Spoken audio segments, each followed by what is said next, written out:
Então, galera, multímetro triplet, modelo 666H.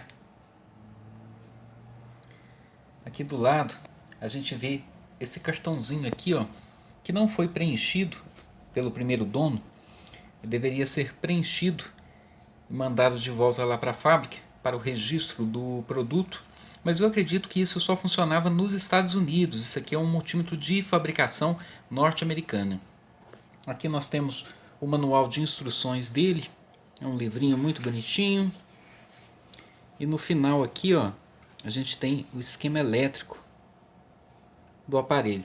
Aqui do lado é um catálogo mostrando outros equipamentos da mesma marca, multímetros bem mais avançados. Para quem não sabe, né, esse equipamento aqui é chamado de multímetro porque ele é um equipamento múltiplo. Ele mede tensões, sendo portanto um voltímetro. Ele mede correntes, sendo aí um amperímetro, e mede também resistências, nesse caso é um ohmímetro, por isso multímetro. E ele é esse modelo aqui.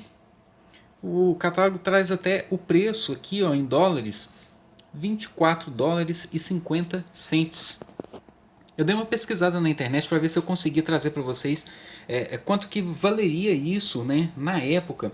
Mas é um cálculo meio complexo, eu deixo aí para quem entende do assunto, porque não basta simplesmente a gente pegar esse valor e converter em reais hoje. A gente tem que ver a questão da economia da época aí para poder trazer isso para os dias de hoje. Mas eu imagino que era bem caro sim, viu, gente?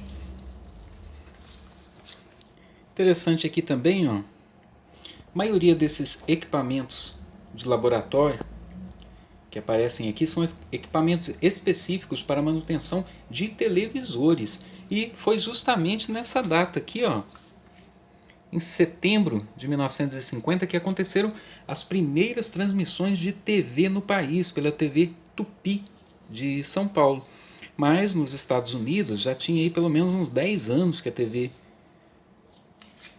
já existia por lá. No final aqui, ó, tem um osciloscópio. E aqui do lado o que eu acho mais legal são duas páginas datilografadas.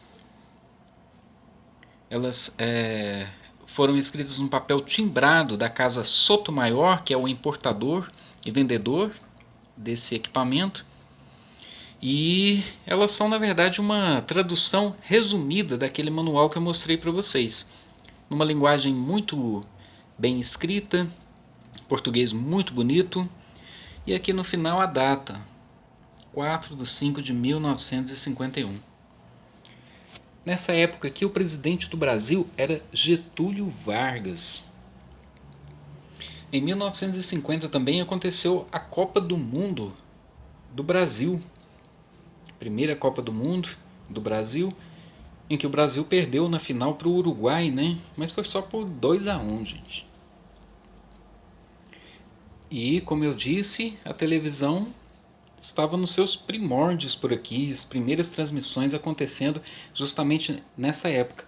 Então por aí dá para ter uma noção de por que esse multímetro aqui foi comprado pelo seu primeiro dono lá em 1951, provavelmente mais para equipamentos de rádio, né? Agora vamos contar a história de como que esse multímetro e todos esses papéis aqui, né, estão comigo até hoje. Eu ganhei esse multímetro no final dos anos 90. Eu tinha cerca de 11 anos de idade. Foi um presente do meu irmão mais velho, que já trabalhava com eletrônica em Uberlândia, o José Gaspar, porque ele viu já o meu interesse, eu já trabalhava com eletrônica, já era muito curioso nessa área e não tinha condições de comprar um multímetro. Então, na verdade, eu fabricava os meus próprios multímetros aí, utilizando VUs de aparelhos de som. Essa chave seletora aí, ó, aproveitava de rádios, a chave de onda de rádios, né? Fazia a calibração utilizando pilhas mesmo, de 1,5 V, uma coisa bem improvisada. Aí, como esse multímetro na época já era, vamos dizer, um senhor, né? Ele me presenteou com ele e ele me acompanha aí durante muitos anos até hoje. De vez em quando eu ainda pego ele e ele funciona perfeitamente. com bastante precisão, mesmo depois de 68 anos da sua fabricação. Por isso que eu fiz questão de fazer esse vídeo aqui, ó, mostrar esse aparelho para vocês. Como eu disse, eu tinha 11 anos de idade quando eu ganhei ele, com todos esses papéis aqui, e estão preservados aí até hoje. Eu sempre tive essa coisa de gostar de história, de gostar de equipamentos antigos. Hoje eu vejo que isso na verdade é uma tentativa de burlar a efemeridade da nossa existência. Porque a gente sabe que tudo aqui tem uma data para começar, uma data para terminar. Mas quando a gente preserva esses equipamentos antigos, a gente tem a impressão de que esse tempo de existência ele pode ser longo e principalmente ele pode ser produtivo. Imagine quantas pessoas já utilizaram esse equipamento aqui para ganhar seu dinheiro, para fazer suas pesquisas, né? E agora eu tô com esse equipamento aqui, ó, fazendo um vídeo para vocês. Quando eu ganhei ele lá em 1990, eu nem tinha noção que um dia ia existir internet, ia existir YouTube, e eu poderia estar fazendo esse vídeo aqui, ó, compartilhando isso aqui com vocês. Mas fiz questão de preservar tudo isso aqui. Da mesma forma, também eu acredito que deve ser a nossa vida. A gente sabe que ela é limitada. Nós chegamos aqui num determinado dia e nós vamos partir num determinado dia. Mas durante esse período, que seja produtivo.